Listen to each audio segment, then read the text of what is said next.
Jack of all, master of none. That's pretty much the story of the previous generation KTM 390 Adventure X's life. But as we all know, there are new 390 adventures among us, and it has of course spawned a new 390 Adventure X. I've been riding it for a couple of days, and spoiler alert, it's going to sell like hotcakes. Let me tell you why.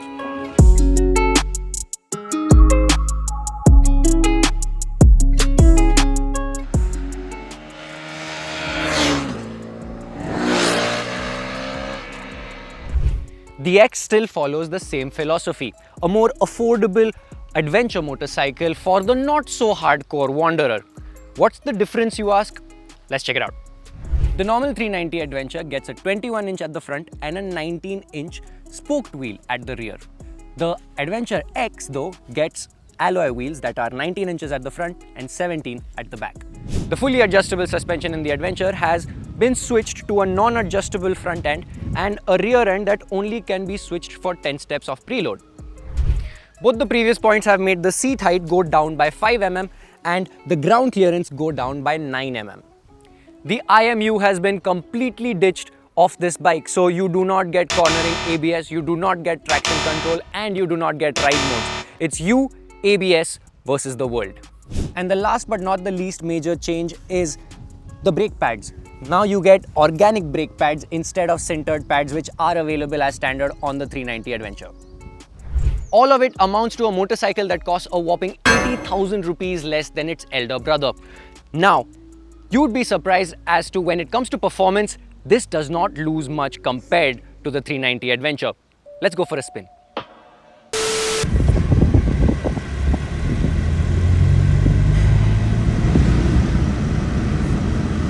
Are you driving something like this when you could be driving something like this?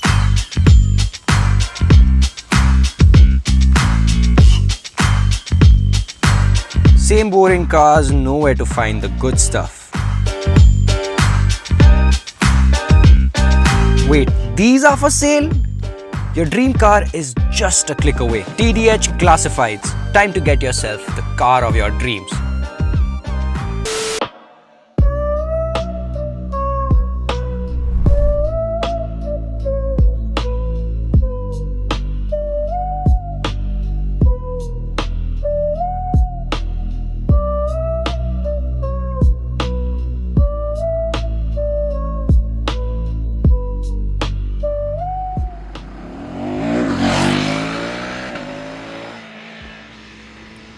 Powered by the LC4C liquid-cooled single we've grown familiar to in this generation of 390s, it produces the exact same numbers as the Big Bro, 46 PS and 39 Nm of torque that is spread out evenly throughout the rev range.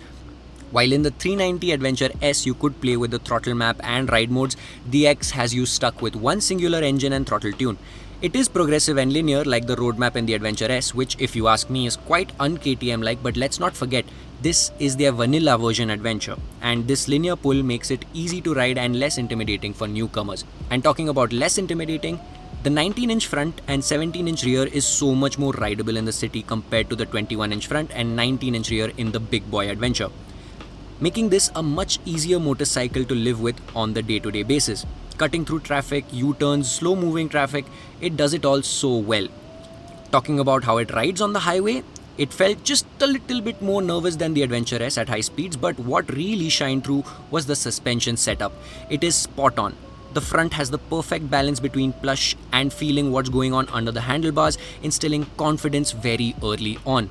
And while you might be intimidated by the fact that there is no traction control, I can report that 1. Losing the tail on this bike requires some effort, and 2.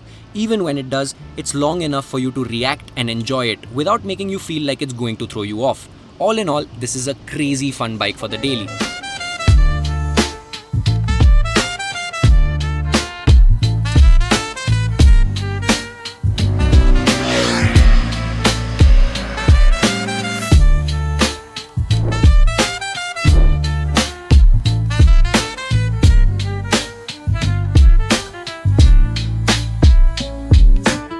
Swing your leg over the 390 ADV X and it is good news. You are in a fairly relaxed position. pretty neutral up top, and if you are above 6 feet, you might feel a bit squeezed at the bottom, but most Indians are not going to feel a problem at all. And in fact, this is a very comfortable place to be in, and long hours on this seat can be done at a breeze.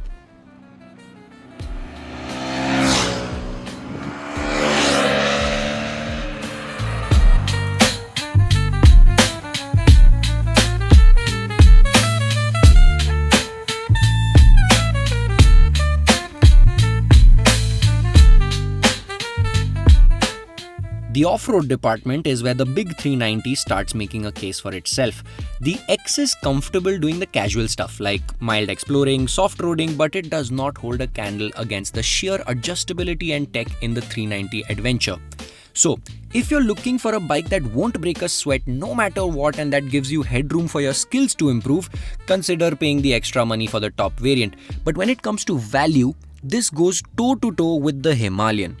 You can get the Himalayan for 5,000 rupees less. It comes with a little less power, but in my opinion, slightly superior suspension. So it all comes down to your preference.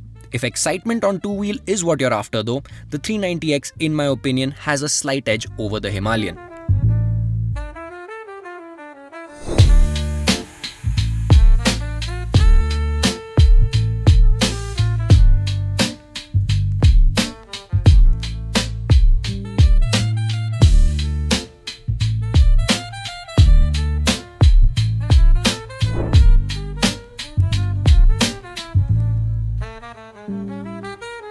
Us Indians love the concept of value. जितने कम में जितना ज़्यादा मिले उतना अच्छा.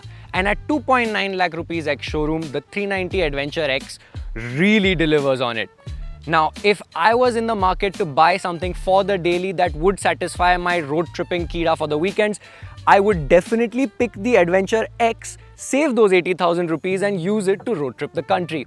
And the bombshell is that I would actually still be very impressed and very happy with my purchase for a very long time, because this delivers in every aspect whatsoever. The big question remains though, is this better value than the Royal Enfield Himalayan 450X? Oof, that's a tough question. Let the comments go wild. Thank you so much for watching. I'll see you guys in the next one.